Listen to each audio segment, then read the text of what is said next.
साल 2024 में होने वाले लोकसभा चुनाव से पहले अलग अलग राज्यों की राजनीति में क्या क्या देखने को मिलेगा, इसकी आहट महाराष्ट्र की राजनीति में दिखाई देनी शुरू हो गई है।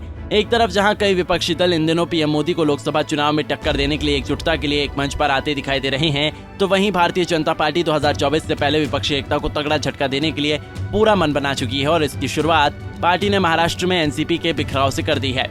महाराष्ट्र में एनसीपी प्रमुख शरद पवार को उनके भतीजे अजित पवार और उनके सबसे ज्यादा भरोसेमंद माने जाने वाले प्रफुल्ल पटेल ने बड़ा झटका दिया है और एकनाथ शिंदे वाली सरकार में शामिल हो गए हैं। वहीं महाराष्ट्र में हुए इस खींचतान की गूंज अब यूपी और बिहार की राजनीति में भी सुनाई देने लगी है। यूपी में एक तरफ इस बात को लेकर दावे किए जा रहे थे कि बहुत जल्द आरएलडी प्रमुख जयंत चौधरी भी अखिलेश यादव का साथ छोड़कर एनडीए में शामिल होंगे, लेकिन इन दावों को जयंत चौधरी ने झूठा साबित कर दिया और कहा कि वो एनडीए में शामिल नहीं होने जा रहे हैं। विपक्षी एकता की बैठक में शामिल नहीं होने के सवाल पर जयंत चौधरी ने बताया कि महागठबंधन के होने वाली अगली बैठक में वो शामिल होंगे। इस बीच यूपी से भी ज्यादा बिहार की राजनीति में फूट पड़ने की आशंका जताई जा रही है। बिहार के वरिष्ठ नेता और बिहार के पूर्व उप मुख्यमंत्री सुशील कुमार मोदी ने दावा किया है कि आने वाले समय में जेडीयू में फूट पड़ सकती है, क्योंकि जेडीयू का कोई भी विधायक राहुल गांधी और तेजस्वी यादव को अपना नेता मानने को तैयार नहीं है। सुशील मोदी ने कहा कि अब अगर नीतीश कुमार नाक भी रगड़ेंगे तो बीजेपी उन्हें स्वीकार नहीं करने वाली है। नीतीश कुमार ने 17 सालों में विधायकों को समय नहीं दिया और अब वे विधायकों को समय दे रहे हैं। जब जेडीयू में भगदड़ और टूट की स्थिति है, नीतीश कुमार अब घबराए हुए हैं और जेडीयू में उदासी छा गई है। देखिए, बिहार में भी बगावत की स्थिति बन रही है, क्योंकि नीतीश कुमार ने पिछले 17 साल में कभी भी विधायकों और सांसदों को कभी मिलने के लिए 1 मिनट भी समय नहीं दिया। साल भर लोगों को इंतजार करना पड़ता था।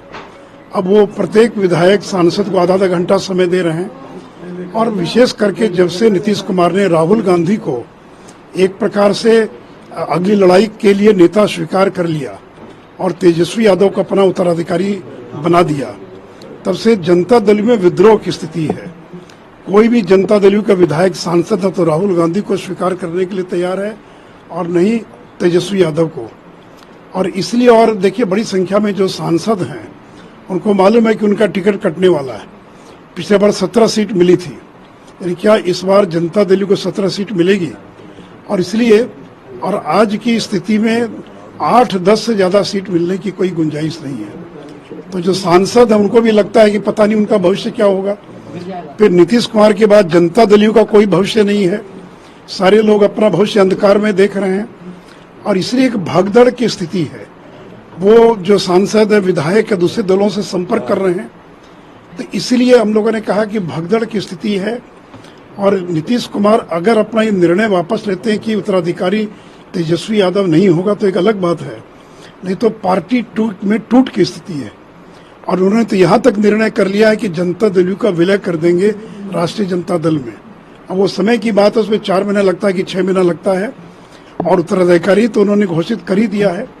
तो इसी स्थिति में जो खलबली मची हुई है, इसे नीतीश कुमार घबराए हुए हैं। आगे आने वाले दिनों में कुछ भी हो सकता है, कोई इसकी गारंटी नहीं ले सकता है कि जनता दल में कुछ भी नहीं होगा, क्योंकि लोगों को अपना भविष्य अंधकार में दिखाई पड़ रहा है जनता दल के लिए।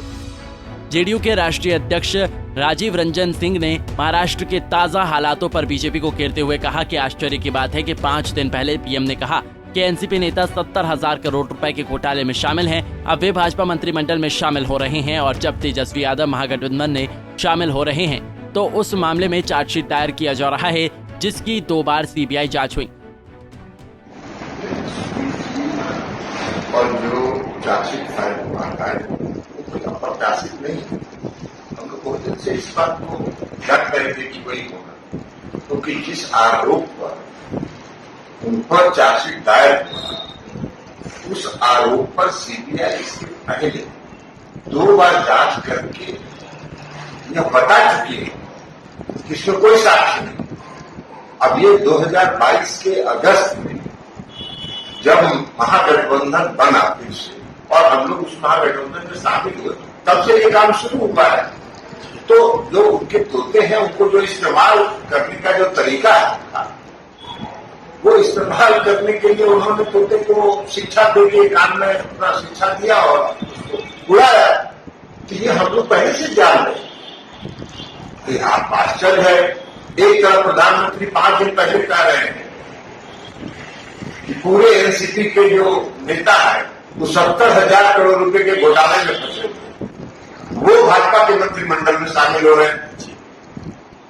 और श्री तेजस्वी प्रसाद यादव महागठबंधन में शामिल हो रहे हैं, इसलिए उन आरोपों पर, जिन आरोप को 2 बार सीबीआई जांच करके खारिज कर चुकी है कि कोई साक्ष्य नहीं है, उस पर चार्जशीट दायर कर रहे हैं। ये सब लोग जान रहा है कि क्या कर रही है केंद्र की सरकार, लेकिन देश की जनता सब देख रही है। आप एक तरफ भ्रष्टाचारियों को सम्मानित कर रहे हैं, अपने वॉशिंग मशीन में धुलवा रहे हैं, और दूसरी तरफ जो महागठबंधन में विपक्षी एकता में पूरी मजबूती के साथ खड़े हैं, उन पर चार्जशीट दायर कर रहे हैं।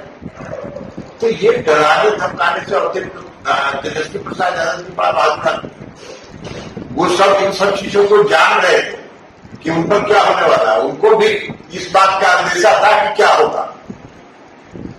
वो बातचीत में कहते थे कि यही होना है, इसलिए जो करना है उसको वो करते रहे। देश की जनता 2024 में अपना हिसाब चुकता है। इसमें लगता है कोई साजिश कर रहा है उनको बदनाम करने की। काहे का बोला, तो फंसाने का पूरे केंद्र सरकार का जो पालतू तोतों का इस्तेमाल करके जो विपक्ष के नेताओं को धमकाया जा रहा है, डराया जा रहा है कि तुमको फंसा देंगे, उसी का है। लोकतंत्र कहां बचा है? लोकतंत्र की तो हत्या हो रही है। लोकतंत्र का क्या मतलब होता है? लोकतंत्र का मतलब होता है आजादी बोलने की, आजादी काम करने की। तो सारे स्वतंत्रता खत्म हो रहे हैं, और जो संवैधानिक संस्थाएं हैं उनको अपने नियंत्रण में रखें, पूरे देश की मीडिया में को अपने नियंत्रण में रखें।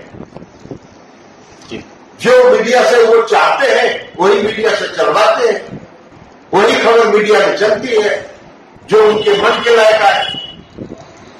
तो इसलिए ये सब काम सब कर रहे हैं, ये सब लोग जान रहा है, हम सब लोग जान रहे हैं। और कोई नई घटना हम लोग के लिए अप्रत्याशित नहीं है कि बहुत अचानक कुछ हो गया। ये सब हम लोग 6 महीना से जान रहे थे कि यही होगा। वहीं बीजेपी के प्रदेश अध्यक्ष सम्राट चौधरी ने बताया कि बिहार के लोगों का नीतीश कुमार पर भरोसा खत्म हो गया है। बिहार में जिस तरह से नीतीश कुमार की लोकप्रियता समाप्त हुई, जनता ने उन्हें नकार दिया है।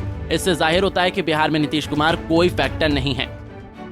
अब यदि नीतीश कुमार जी पर भरोसा घट गया होगा बिहार के विधायकों का, तब तो जरूर होगा, क्योंकि बिहार में जिस तरह नीतीश कुमार जी की लोकप्रियता समाप्त हुई है, बिहार में कुशासन स्थापित हुआ, उससे तो बड़ा स्पष्ट झलकता है कि अब नीतीश कुमार जी बिहार की राजनीति के कोई फैक्टर नहीं है। सर, एक और दावा किया गया है कि कांग्रेस के विधायक भी आप लोग के संपर्क में हैं। नहीं, संपर्क में तो सभी लोग हैं, लेकिन ये स्पष्ट है कि बिहार की जनता के बीच में अब नीतीश कुमार जी अप्रासंगिक हो गए। तो बिहार में कोई बड़ा खेला हो सकता है? बिहार की राजनीति में विधायकों को तय करना है। विधायक यदि राजनीतिक दिशा और दशा को तय करना चाहते हैं तो उनको आगे बढ़ाना चाहिए। किस लिए विपक्षी बैठक होगी भाई? कोई अपना घर बचा रहा है, कोई दूसरा घर बचाने का तैयारी कर रहा है। अब करे क्या है? इन लोगों के पास ना विधायक है ना जनता है। फिलहाल अब देखा जाए तो जिस तरह से लोकसभा चुनाव 2024 से पहले एनडीए में कई दल शामिल हो रहे हैं या फिर आगे शामिल होने वाले हैं, इससे बीजेपी की राह कुछ आसान तो कुछ मुश्किल भी होती नजर आ रही है, क्योंकि एनडीए में शामिल हो रहे सभी दलों को खुश रख पाना बीजेपी के लिए कड़ी चुनौती होगा। लोजपा अध्यक्ष चिराग पासवान की जल्द ही मोदी कैबिनेट में जगह मिलने के कयास जारी हैं, और अगर ऐसा होता है तो जाहिर है कि लोजपा चुनाव से पहले एनडीए का हिस्सा होगी, तो बीजेपी के सामने फिर चिराग पासवान और उनके चाचा पशुपति पारस के बीच सामंजस्य बनाना चुनौती होगी, क्योंकि चिराग पासवान ने ऐलान कर दिया है कि 2024 में वो हाजीपुर सीट से चुनाव लड़ेंगे। उनके इस ऐलान के बाद चाचा पशुपति पारस के समर्थकों ने खलबली मच गई है। Bureau report, Punjab Kesari TV. हमसे जुड़े रहने के लिए हमारे YouTube चैनल को सब्सक्राइब करें और नई वीडियो की नोटिफिकेशन के लिए बेल आइकॉन को दबाएं।